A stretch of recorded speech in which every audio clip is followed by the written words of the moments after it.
Hi, I'm Rich Gould with the Zone 7 Water Agency. We want to talk about, I'm going to give a brief summary of Zone 7 because everybody asked what Zone 7. Let's see. We're part of the California Water Project, and we also provide flood protection. We wholesale our treated water to several of the local agencies, municipalities. We supply untreated water for agricultural purposes and manage the groundwater basin for our valley, which is Livermore, Pleasanton, and Dublin. And let's see. There we go. Okay, so I wanted to briefly touch on the California Water Project and water supply from Northern California coming through the Delta and pumped into the California Water Project in Byron, and we're on the South Bay Aqueduct. That's what we're showing here, the Banks pumping station, and Zone 7 is this area right here. We have 3 treatment plants and a number of wells, and we just got a couple of shots of our treatment plants here.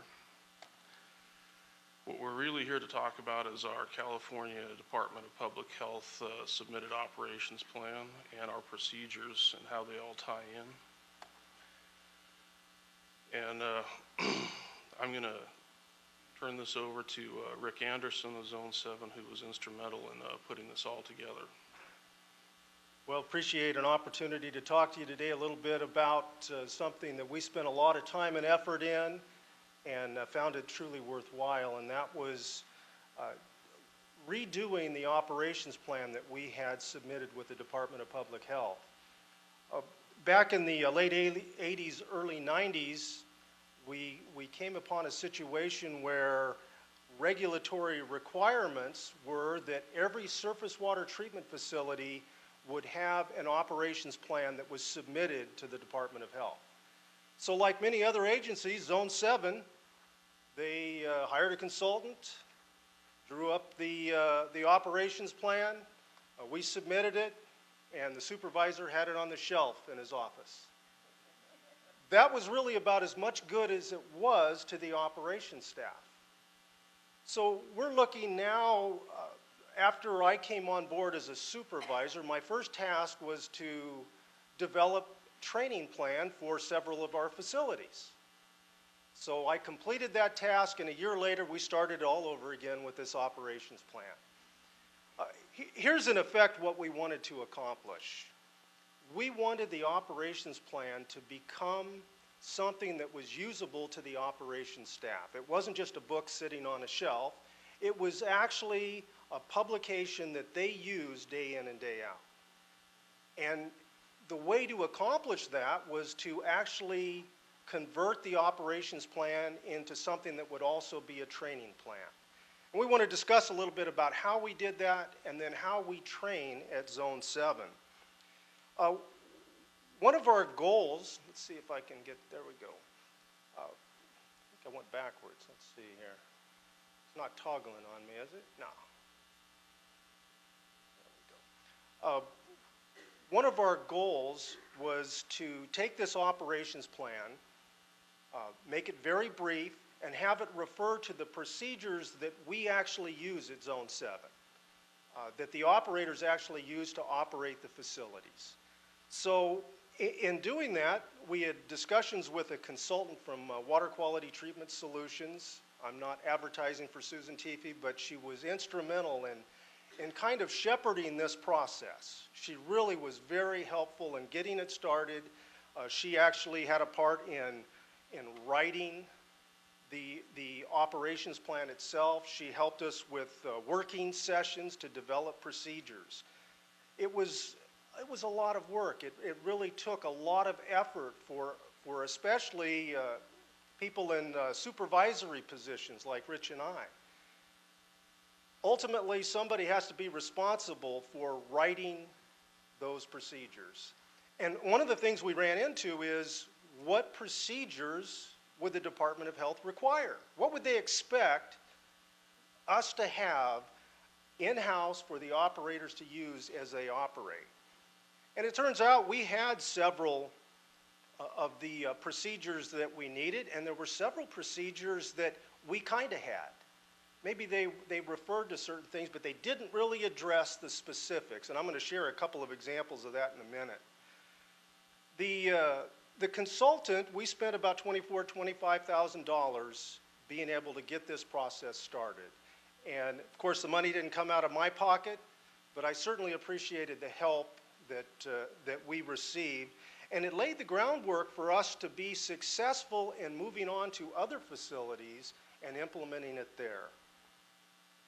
Now, when we had these working sessions, we would sit down with our water quality engineering, with the consultant. We had a couple of supervisors, and sometimes we would have an operator involved. And so initially, we're developing these procedures. We got the big screen, and we're kind of revising as we go. But what we started to realize is we were wasting a lot of time. So we put it in the laps of individuals like Rich and myself, and we tried to get the operators involved, but it didn't always work, in actually writing the procedures. And then the working sessions became occasions for us to kind of do a critical review and revision of these procedures. As to the specific procedures, this is just kind of a sample of the guidance manual for an operations plan.